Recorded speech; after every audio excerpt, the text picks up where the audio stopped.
There are places in this world that exist between waking and sleeping, spaces that blur the edges of what is real and what is imagined. Tonight, I want to tell you about one such place, a train station that appears only in the gentlest hours of night, and the mysterious train that waits there, patient as starlight. Let yourself settle in. Feel the weight of your body sinking deeper into comfort. The story will carry you, slow and steady, like the rhythm of rails beneath wheels. It began on an ordinary Tuesday evening, though Maya wouldn't remember it that way later. She had been working late again, the kind of exhausting day where coffee loses its magic and the clock seems to move through honey. She left her office building at 9:30, the city streets still humming with the remnant energy of rush hour. The subway station was nearly empty. Just a few scattered souls waiting on the platform, each lost in their own private worlds. Maya found her usual spot near the far end, away from the fluorescent lights that always seemed too bright, too insistent. She closed her eyes for just a moment. Just one moment. When she opened them, something had changed. The harsh lights had softened to a warm amber glow, like gaslight from another era. The modern advertisements on the walls had faded into elegant posters with destinations she didn't recognize. Northward Junction. The Crossing at Twilight Falls. Endlessly Station. The other commuters were gone. Maya blinked slowly, her exhaustion making everything feel dreamlike and distant. Perhaps she was more tired than she'd thought. She should feel alarmed, she knew, but instead a strange calm settled over her like a blanket. The air smelled different too. Not the usual underground mix of metal and must, but something gentler. Lavender, maybe, or night-blooming jasmine. Then she heard it. The sound of a train approaching, but not like any subway she'd ever heard. This was older, slower. The steady chug-chug-chug of steam engines from a bygone time. The whistle that followed was low and musical, echoing through the station like a lullaby.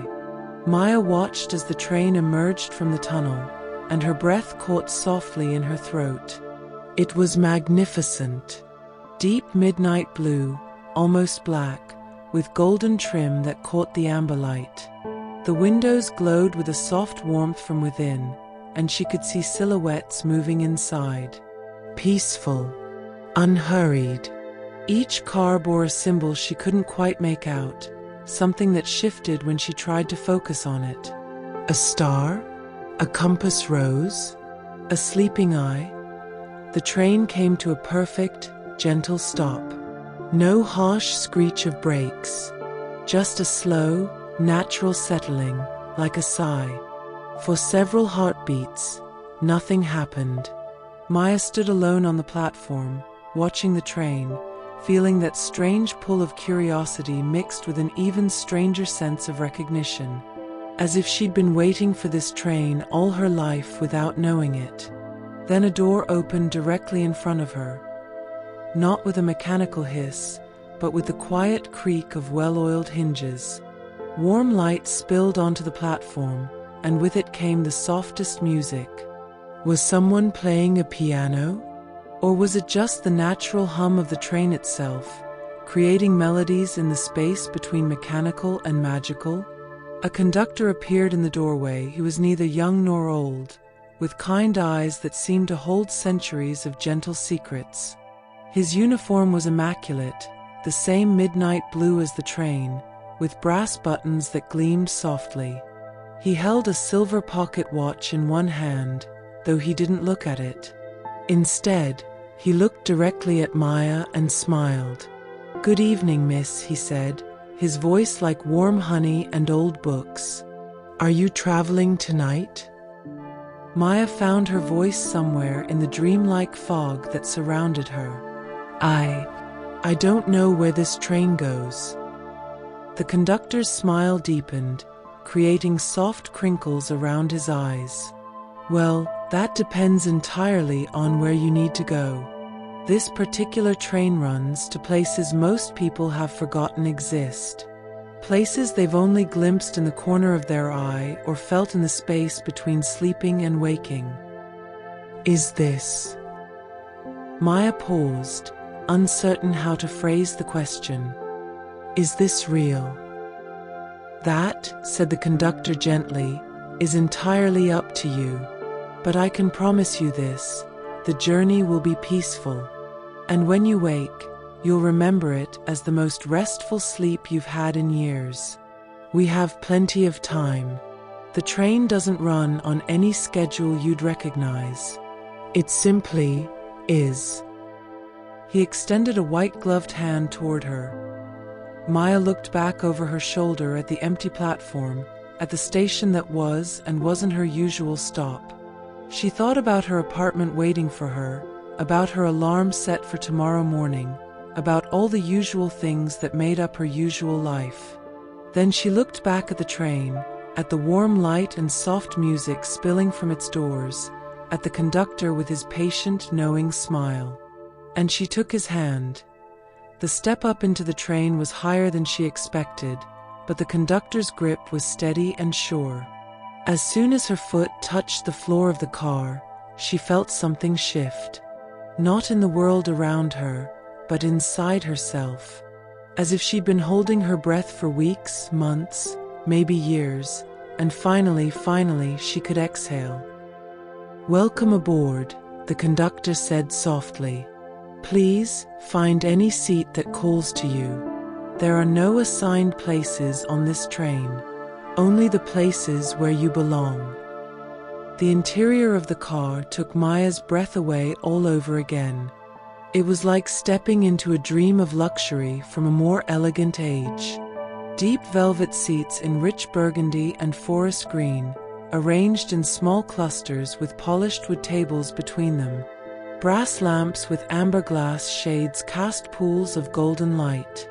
The windows were large, and through them Maya could see, not the tunnel walls she expected, but something else. Darkness, yes, but darkness filled with moving shapes and distant lights, like watching stars from underwater. There were other passengers, but not many. An elderly woman sat near a window, knitting something that seemed to shimmer with each stitch, though maybe that was just the lamplight. A young man slept peacefully in a corner seat, his head resting against the window, a slight smile on his face. A couple sat together, holding hands in comfortable silence, watching the mysterious darkness flow past outside. None of them looked at Maya as she entered, not out of rudeness, but as if they were each existing in their own gentle pocket of space and time. Maya moved down the aisle slowly, running her fingers along the seat backs. The fabric was impossibly soft, like touching clouds or memories. She passed under an archway into the next car, and then the next, each one slightly different but equally inviting. She found her seat in the third car. She didn't know how she knew it was hers, but she did. It was a window seat in a small alcove, with a table and a lamp that seemed to adjust its glow to exactly the right warmth. The seat itself seemed to embrace her as she sat down, supporting her in ways she didn't know she needed support. Through the window, the darkness had taken on texture now. She could see shapes moving past, though she couldn't quite focus on what they were. Sometimes they looked like trees, ancient and vast. Sometimes like buildings from cities that had never been built. Sometimes like nothing at all, just the pure potential of space waiting to become something. The train began to move, not with a jolt or sudden acceleration, but so smoothly that Maya only knew they were moving because the shapes outside the window began to flow faster. The rhythm of the wheels on the tracks created a perfect hypnotic pattern. Click-clack, click-clack, click-clack. Like a heartbeat, like a meditation, like the oldest lullaby in the world. Maya let her head rest against the window. The glass was cool against her skin, and she could feel the gentle vibration of the train traveling through it. Soothing, constant, safe. First time on the Midnight Express? Maya turned to find a woman settling into the seat across from her. She was perhaps 50, with silver-streaked hair pulled back in a loose bun and laugh lines that suggested a life well lived. She wore a cardigan that looked hand-knitted and held a steaming cup of something that smelled of chamomile and honey. "The Midnight Express?" Maya asked. The woman smiled and gestured around them. "That's what some call it. Others call it the Dreamline, or the Endless Journey, or the Train of Forgotten Destinations. I've been riding it for..." She paused, thinking. "Well, I suppose I'm not entirely sure how long. Time works differently here." "Where are we going?" "Nowhere in particular," the woman said, taking a sip of her tea. "And everywhere that matters. You see, this train doesn't take you to a place. It takes you to a state of being. Right now, you're traveling toward rest, toward peace, toward whatever it is your soul has been craving while your conscious mind was too busy to notice." Maya absorbed this and found that it made perfect sense in the way that only dream logic can make sense. "Are you real?" The woman's smile deepened. "Are you?" Before Maya could answer, the conductor appeared, moving down the aisle with a gentle grace. He stopped beside their alcove and gave a small bow. "Ladies, would you care for any refreshments? We have sleeping tea, warm milk with honey, hot chocolate made from midnight itself, or simply water drawn from peaceful streams." "Tea would be lovely," Maya heard herself say. "Of course. And may I recommend the lavender blend tonight? Particularly soothing for first-time travelers." He moved on, and Maya noticed that his footsteps made no sound on the floor. Or perhaps the train's rhythm simply absorbed all other sounds into its own peaceful percussion.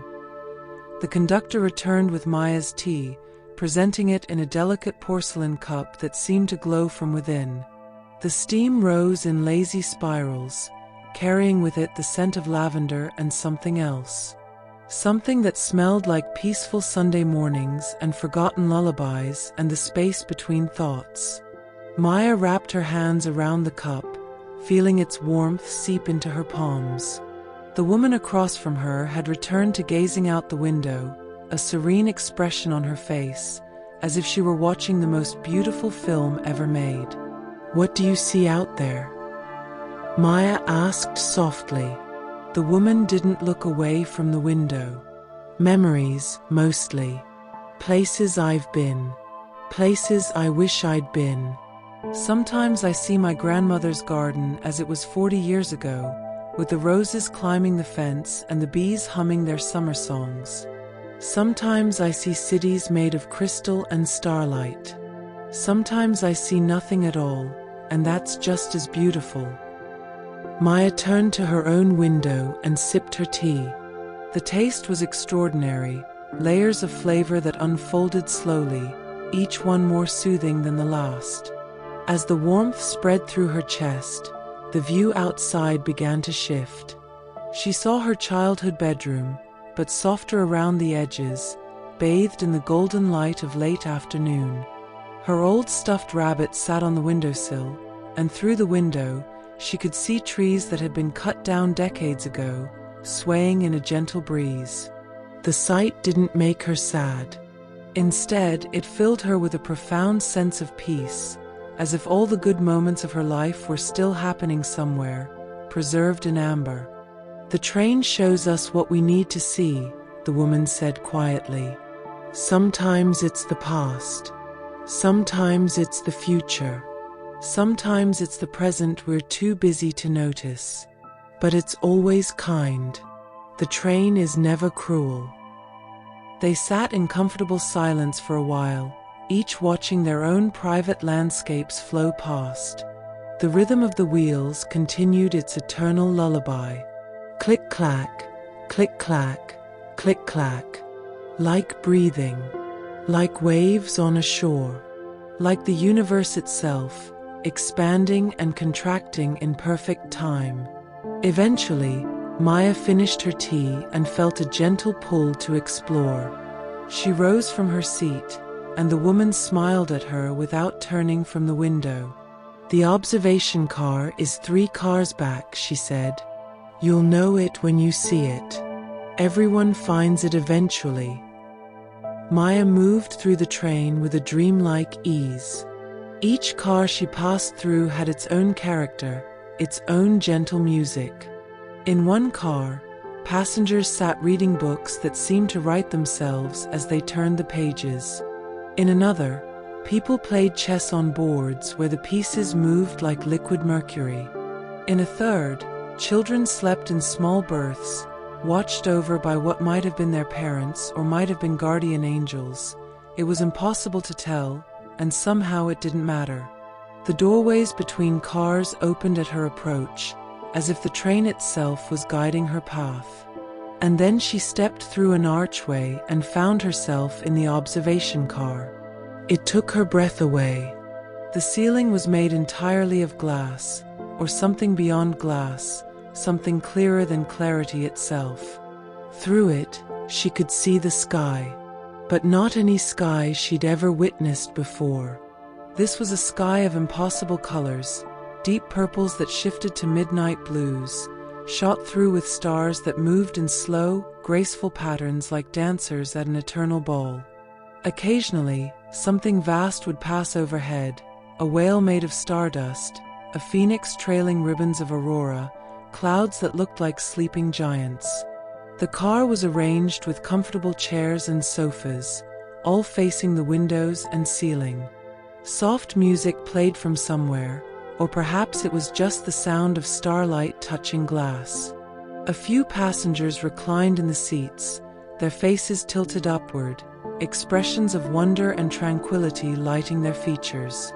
Maya found a spot near the back, a wide chair upholstered in deep blue velvet that seemed to cradle her like a cocoon. She sank into it and looked up. The stars were singing. She couldn't hear it with her ears exactly, but she could feel it in her bones, in the rhythm of her heartbeat. Each star had its own note, and together they created a symphony of such beauty that tears welled in Maya's eyes. Not sad tears, but the kind that come from experiencing something too perfect for words. First time seeing the true sky? Maya turned to find a young man sitting in the chair beside hers. He couldn't have been more than 25, with kind eyes and an easy smile. He held a sketchbook in his lap, though he wasn't drawing, just holding it like a talisman. "The true sky?" Maya asked. "That's what the conductor calls it. The sky behind the sky. The one that exists when we're not looking, when we're not trying so hard to make sense of everything. The sky that just is." Maya looked back up. A constellation was forming overhead, stars moving into alignment to create a shape that seemed deeply familiar, though she'd never seen it before. It looked like home. Not her apartment or her childhood house, but home in the abstract. The feeling of home. The essence of it. "I'm Marcus," the young man said. "I've been riding this train for, I think this is my 3rd journey, or maybe my 30th. Time is strange here." "Maya," she replied, "this is my first time, I think. I'm not entirely sure how I got here." Marcus smiled. "Nobody is, really. The train finds you when you need it. When your soul is hungry for rest, but your mind hasn't figured out how to ask for it. I first boarded during my final year of college. I was so tired I couldn't remember what it felt like not to be tired. I fell asleep on a park bench and woke up at the station." "And you came back?" "The train is always there if you need it," Marcus said. Sometimes I don't see it for months. I'll go about my life, riding normal subways and buses, and I'll be fine. But then there comes a night when everything feels too heavy, when the world is too loud and too bright and too much. And I'll close my eyes, just for a moment, and when I open them, he gestured around them. I'm home. The word resonated through Maya. Home. Yes, that's what this felt like. Not her home, but a home. A place where she belonged simply because she existed. Where nothing was demanded of her except to rest and be. A shooting star crossed the sky above them, leaving a trail of silver light that lingered for several heartbeats before fading. Maya made a wish, though she couldn't have said what it was. Perhaps just this. More of this. This peace. This gentle acceptance. This perfect, mysterious now. Would you like to see something wonderful? Marcus asked. Before Maya could answer, he reached up toward the glass ceiling. His fingers touched the surface, and ripples spread outward like he'd touched still water. The stars above began to swirl, slowly at first, then faster, creating a spiral of light that pulled her gaze into its center. In the spiral, Maya saw moments. Her mother laughing at something on television, her whole face lit with joy. Her best friend from college, sitting on a dorm room floor at 3 a.m, both of them too tired to speak but too content to sleep. A dog she'd pet on the street last week, the way it had looked up at her with absolute trust and uncomplicated love. A sunset she'd almost missed because she was checking her phone. A perfect cup of coffee on a rainy morning. A song that had made her cry for reasons she couldn't explain. Small moments. Ordinary moments. Moments she hadn't known she was collecting, storing up like treasure. The train remembers everything beautiful, Marcus said softly. Every tiny perfect thing that made your life worth living, even if you were too busy to notice at the time. It keeps them safe. And when you need to remember why rest matters, why peace matters, why you matter, it shows you. The spiral slowly settled back into the regular pattern of stars. Maya felt full, as if she'd just eaten the most nourishing meal of her life. Not full in her stomach, but full in her soul. They sat together in comfortable silence, watching the impossible sky.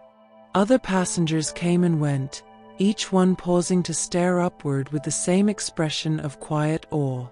An elderly man with a cane who moved with the careful precision of someone who'd lived a long, full life. A young woman with paint stains on her fingers who wept silently, joyfully, as she gazed at the stars. A child who couldn't have been more than 8, who pointed at the constellations and whispered their names, names Maya had never heard but somehow understood. The conductor appeared, moving through the observation car with his characteristic quiet grace. He paused beside each passenger, sometimes speaking in low, comforting tones, sometimes simply placing a gentle hand on a shoulder. When he reached Maya and Marcus, he smiled. Enjoying the view, I trust? It's... Maya struggled for words. I don't know how to describe it. Then don't, the conductor said kindly. Some things are better felt than spoken. Some mysteries are meant to remain mysterious. He checked his pocket watch, though Maya noticed the hands weren't moving in any conventional way. We'll be approaching the garden station soon. Some passengers choose to disembark there. Others prefer to continue onward. There's no wrong choice. What's at the garden station? Maya asked. The conductor's eyes twinkled. Gardens, naturally, though perhaps not the kind you're imagining. Would you like to see? Maya looked at Marcus, who nodded encouragingly. "The gardens are beautiful," he said. "I walked through them on my second journey. I still dream about them sometimes, and when I do, I wake up feeling like I've slept for 1,000 peaceful years." "Then yes," Maya said, "I'd like to see them." "Excellent," the conductor said. "We'll arrive in approximately 10 minutes. Or perhaps 20. Or perhaps we're already there and just haven't noticed yet. Time, as you've probably gathered, is more of a suggestion on this train than a rule."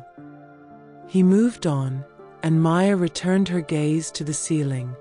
The stars had arranged themselves into new patterns now, constellations that told stories she almost remembered from childhood. A great bear made of silver light.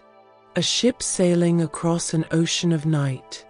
A tree whose branches reached across half the sky, each leaf a tiny, perfect sun. "Marcus," Maya said quietly. Thank you for explaining things, for being here." He smiled, his eyes still fixed on the stars above. "We're all here for each other, I think. That's part of what the train is. A place where strangers become companions for a little while, where we remember that we're not alone in needing rest, in needing peace, in needing to remember what's beautiful." The train's rhythm shifted subtly, the click-clack of the wheels taking on a slightly different pattern. Through the windows on the sides of the observation car, the darkness was beginning to change. Maya could see hints of green now, of growing things, of life waiting just beyond the glass. The garden station was approaching. Maya felt a flutter of anticipation mixed with contentment. Whatever waited ahead, she knew it would be gentle. The train had shown her that much. In this place, in this impossible journey through the spaces between dreams and waking, nothing was harsh. Nothing was cruel. Everything was designed to help her rest. She took a deep breath and let it out slowly, feeling the tension she'd been carrying for weeks, months, dissolve a little more with each exhale. The train was slowing now, smooth and gradual, like a leaf settling onto still water. And ahead, through the windows, the first lights of the garden station began to glow. The train came to rest with the gentleness of a sigh, as if it were grateful for the chance to pause, to simply exist in this moment without the need to move forward or backward. Through the windows, Maya could see the platform of the garden station, and it was unlike any station she'd ever imagined. The platform itself seemed to be made of smooth, pale stone that glowed softly from within, as if lit by captured moonlight. Lanterns hung from posts carved with intricate designs of vines and flowers, each lantern casting pools of warm golden light. But it was what lay beyond the platform that made Maya's heart catch in her chest. Gardens. Not just one garden, but countless gardens, stretching as far as she could see. Each one was separated by low stone walls or hedges of flowering shrubs, creating a patchwork of green and color that seemed to extend into infinity. Some gardens were formal, with geometric patterns and precisely trimmed hedges. Others were wild, overflowing with flowers and tall grasses that swayed in a breeze she couldn't feel but somehow knew was there. Still others glowed with their own inner light, as if the plants themselves were made of gentle luminescence.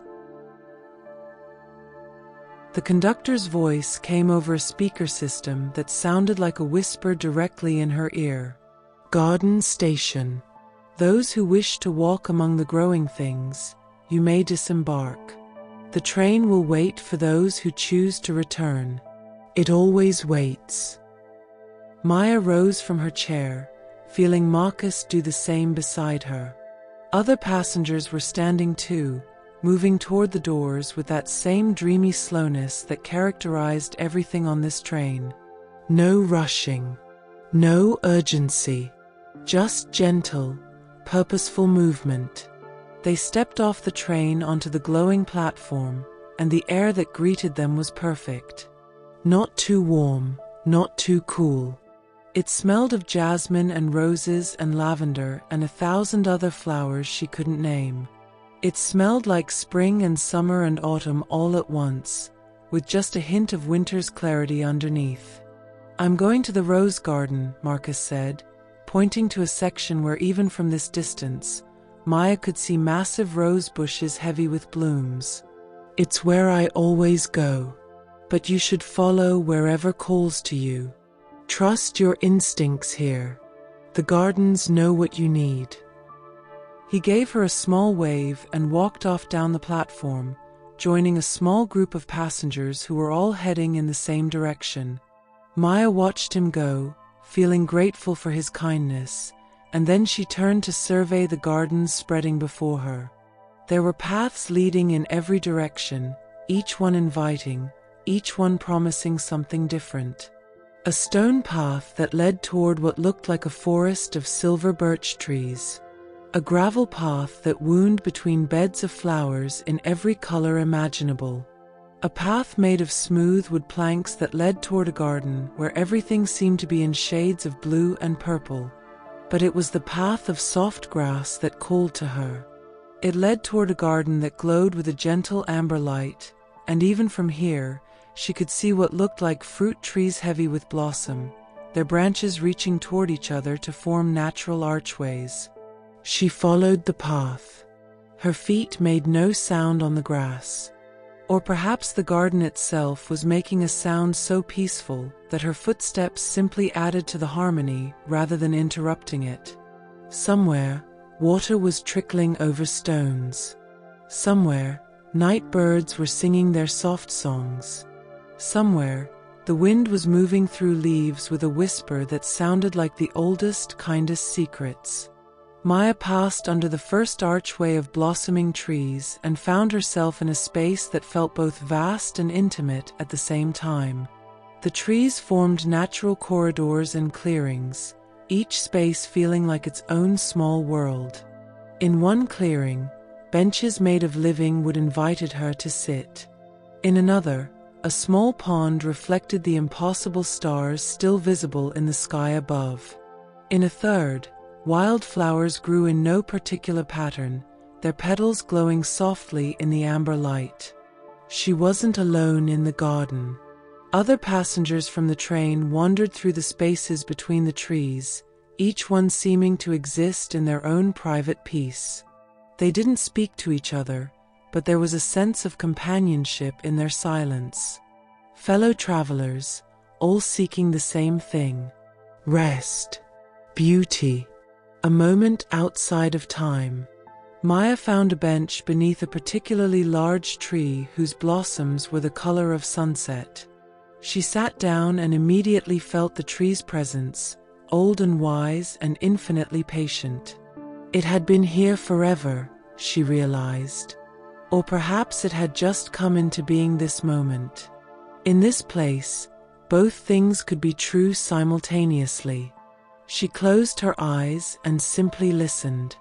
The water over stones had a rhythm to it, not unlike the train's wheels on the tracks. A different rhythm, but equally soothing. The night birds sang in intervals that felt perfectly spaced, each song a small gift of sound. The wind moved through the branches above her in waves, like breathing, like the tide, like all the rhythms of life distilled into one perfect pattern. Time passed, or didn't pass. Maya couldn't tell, and found she didn't care. When she opened her eyes, there was someone else sitting on the bench beside her. An elderly woman with silver hair braided down her back, wearing a simple dress that seemed to be made of the same substance as twilight. She was watching the pond in the clearing before them, where lotus flowers were opening and closing in slow motion, each bloom a small universe unto itself. "Beautiful, isn't it?" the woman said. Her voice was like honey mixed with smoke, sweet and slightly rough. "Yes," Maya replied. "I've never seen anything like it." "Few have," the woman agreed. "The garden station exists in the places between places. You can only find it when you stop looking for it. When you let go of trying to control everything and simply allow. Are you a passenger? Maya asked. The woman smiled. I was once. A long, long time ago. Now I'm more of a gardener, I suppose. I tend to the flowers that grow from dreams. I make sure the paths stay clear. I help lost travelers find their way to the gardens that will heal them most. Have I been here before? Maya asked.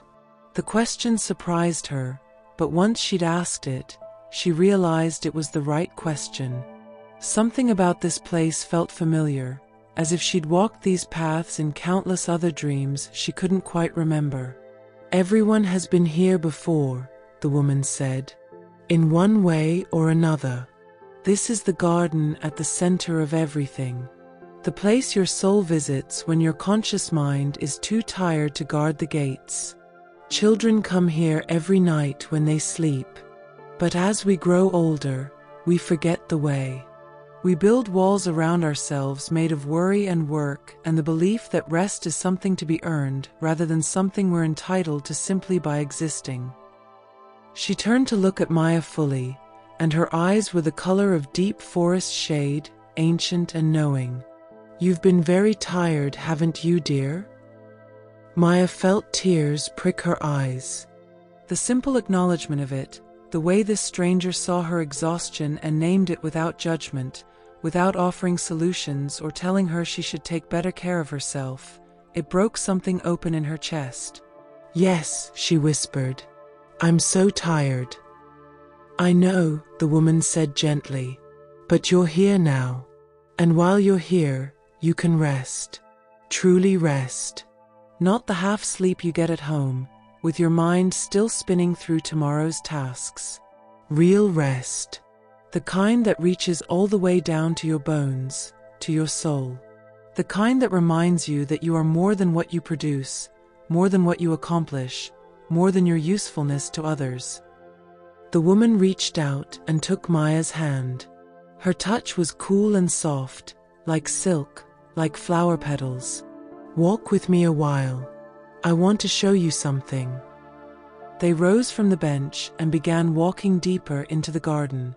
The paths branched and reconnected in ways that seemed impossible, but Maya had long since stopped trying to make sense of this place with logic. Logic was for the waking world. Here, in the space between dreams and sleeping, different rules applied.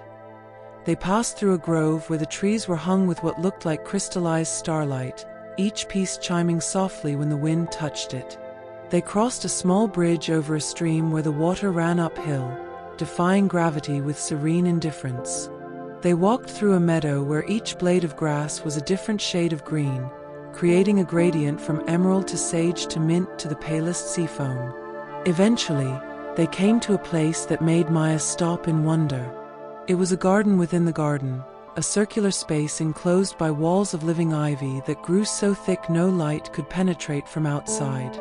But the space within glowed anyway, lit by flowers that grew in spiral patterns around a central tree. This tree was different from all the others she'd seen. It was ancient beyond measure, its trunk so wide it would have taken a dozen people holding hands to circle it. Its branches spread overhead, creating a canopy that seemed to hold up the very sky. And from those branches hung fruits that glowed with soft, internal light. Each one was the size of an apple, but the colors shifted and changed as Maya watched. Gold to amber to rose to violet to silver to gold again. The tree of deep rest, the woman said softly. It grows from the dreams of everyone who has ever slept peacefully.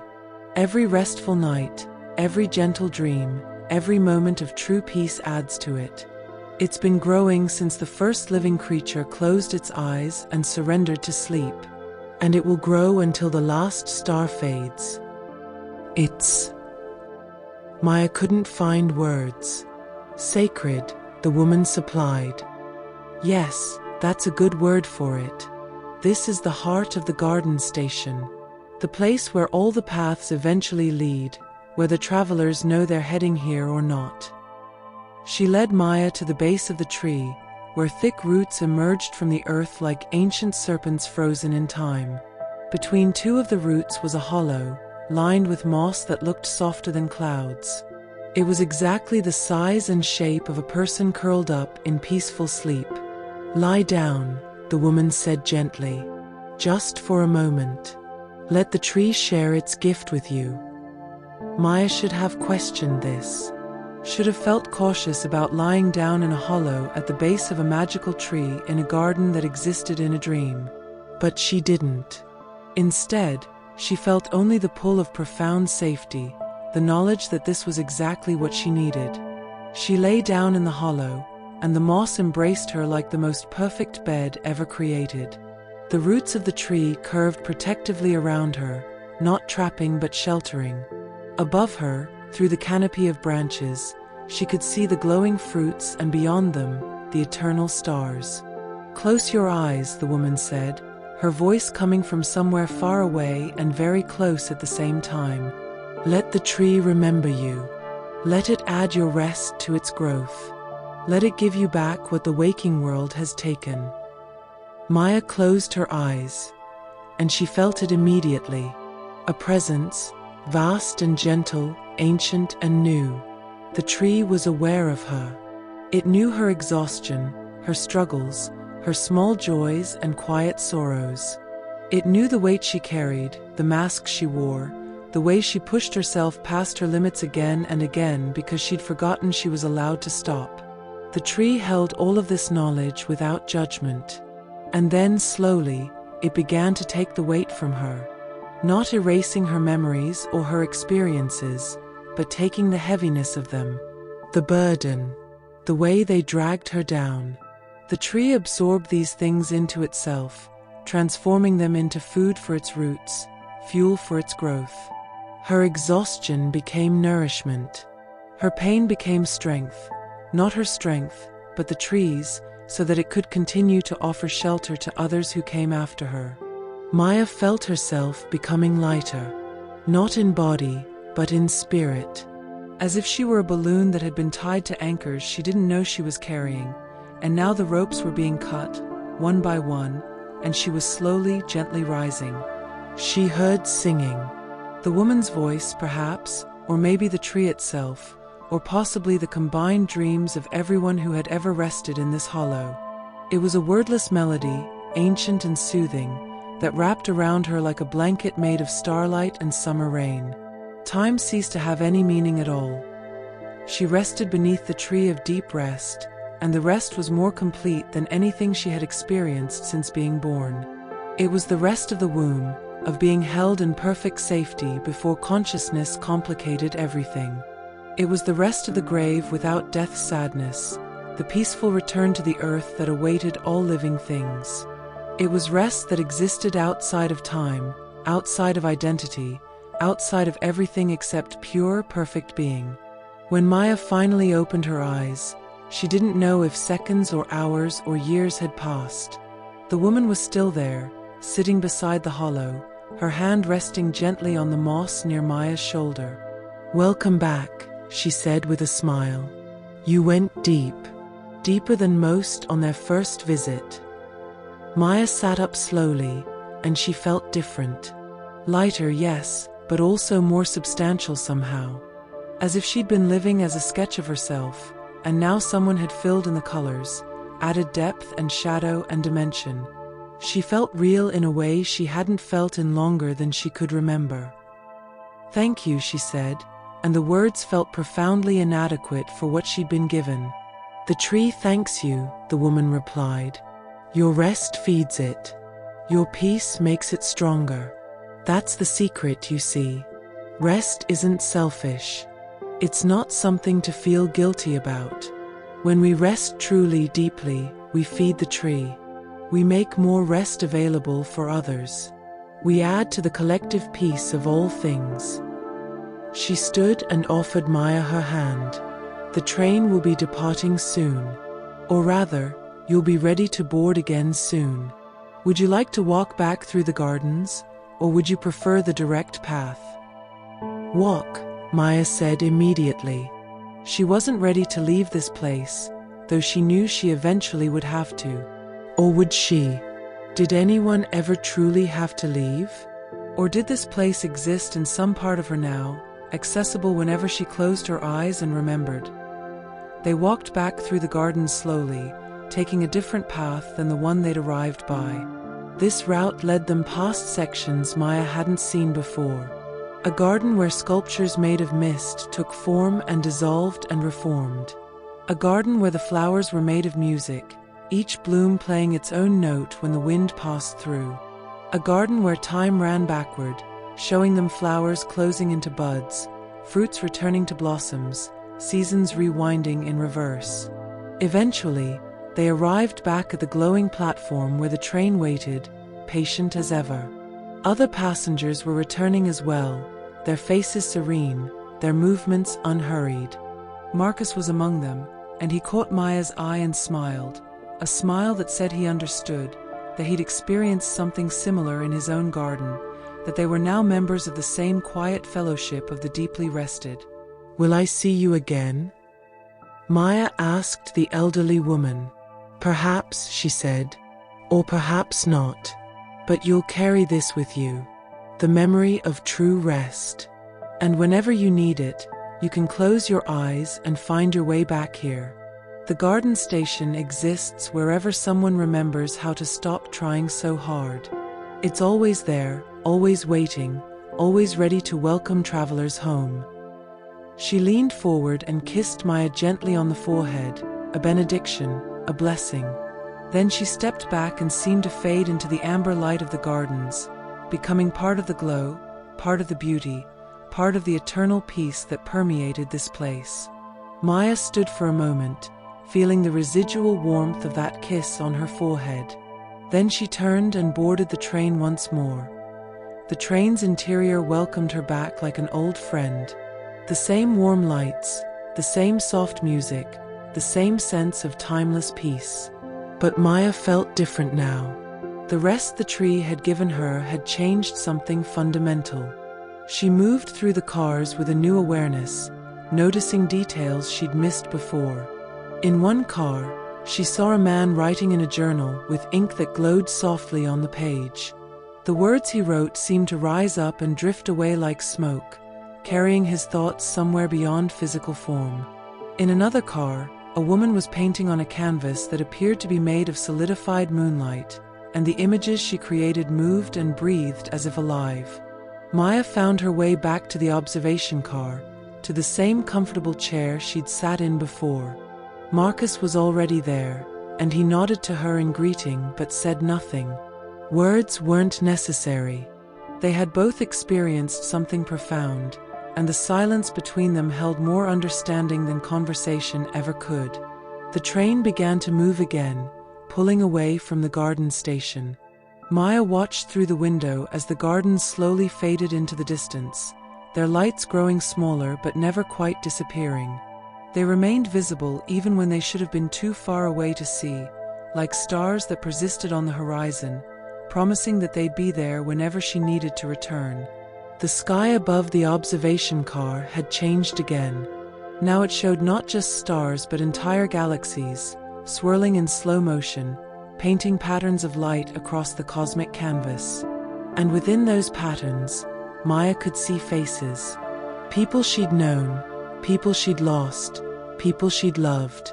Not ghosts, exactly, but memories given form by starlight. Her grandmother, who died when Maya was 12, smiled down at her from the constellation of a rose in bloom. Her first dog, a golden retriever named Sunny, raced through a galaxy shaped like a meadow. A teacher who'd believed in her when she hadn't believed in herself stood at the center of a star cluster, forever patient, forever kind. "The train shows us what we need to see," Marcus said softly, echoing the words of the woman in the first car, hours or days or forever ago. "When we're rested enough to really look." "I see the people I've loved," Maya said. "And they see you," Marcus replied. "Or at least, the love between you sees itself. Love doesn't end, you know. It just transforms." becomes part of the fabric of everything. That's what the stars are made of, I think. All the love that's ever existed, burning bright enough to light the darkness. They watched in peaceful silence as the train carried them onward. Other passengers in the observation car were having similar experiences, Maya realized. Some were crying gentle tears. Some were laughing softly. Some simply smiled, their faces radiant with recognition and reunion and the profound comfort of being remembered by those who had mattered most. The conductor appeared beside Maya's chair, materializing from the shadows without startling her. "We'll be approaching your destination soon," he said quietly. "Or rather, you'll be approaching readiness to return. Are you feeling rested?" Maya considered the question. She felt more than rested. She felt restored, renewed, as if she'd been a book with torn pages and someone had carefully mended each one, not erasing the damage but incorporating it into the story, making it part of what gave her depth and character. "Yes," she said. "I think I am." "Good," the conductor said. He checked his impossible pocket watch once more. "You've been on the train for exactly as long as you needed to be. That's usually how it works. The train provides what's required, no more, no less. Though I must say, your rest was particularly deep. The tree recognized something in you. A strength that comes from surviving great exhaustion. Those are the travelers who tend to rest most profoundly." "Will I remember this?" Maya asked. "When I wake up?" "Parts of it," the conductor said. "The feelings, certainly. The sense of peace. The knowledge that rest is possible, that it's waiting whenever you need it.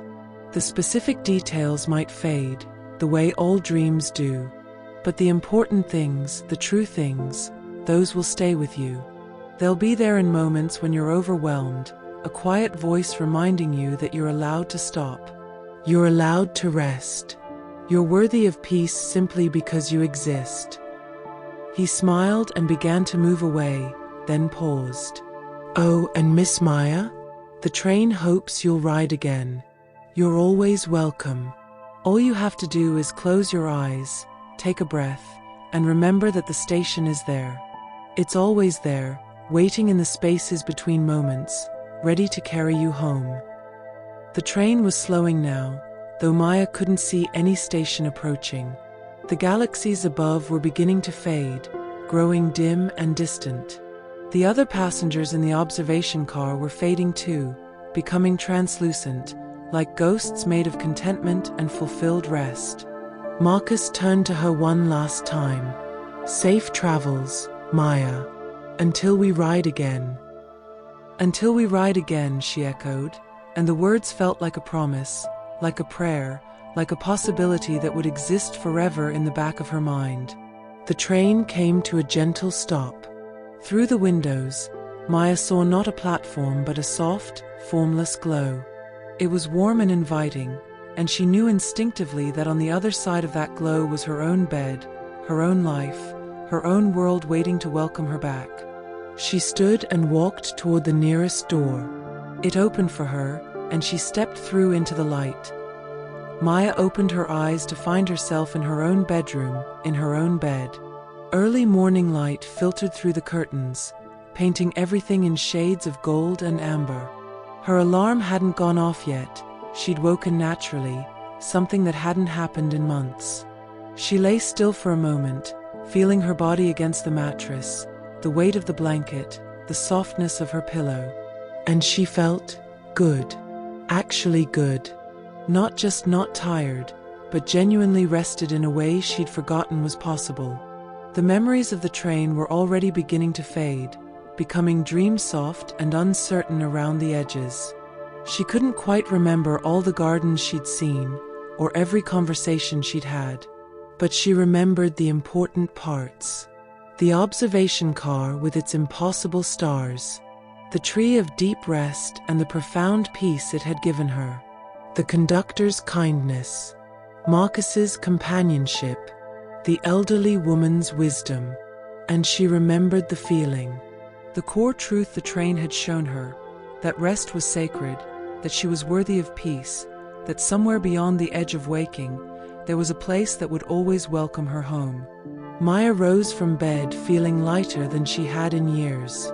She moved through her morning routine with a new sense of ease, noticing small beauties she usually rushed past. The way steam rose from her tea in lazy spirals, the pattern of shadow and light on her kitchen floor, the sound of birds greeting the morning outside her window. As she prepared for her day, she found herself humming. She didn't recognize the melody at first, but then it came to her. It was the song from the train, the wordless lullaby that had wrapped around her in the garden. She couldn't remember all of it, but fragments remained, and they were enough. Before leaving her apartment, she paused at the door and closed her eyes. Just for a moment. Just long enough to remember. And there, in the darkness behind her eyelids, she saw it. Just a glimpse, just a flash of midnight blue and golden trim. The train, waiting at its eternal station, ready whenever she needed it. Ready whenever anyone needed it. The knowledge that it was there, that she could return, that rest was always possible, it changed everything. Maya opened her eyes and smiled. Then she stepped out into her day, carrying the train's gift with her. The gift of knowing that she was more than her exhaustion, more than her productivity, more than the sum of her tasks and obligations. She was a traveler who had ridden the Midnight Express, who had walked in the gardens between dreams and waking, who had rested beneath the tree of deep rest and been found worthy of its peace. And that knowledge, that memory, that gift, it would sustain her through whatever came next. Until the night she closed her eyes and found herself back at the station, where the train would be waiting, patient as always, ready to carry her home once more.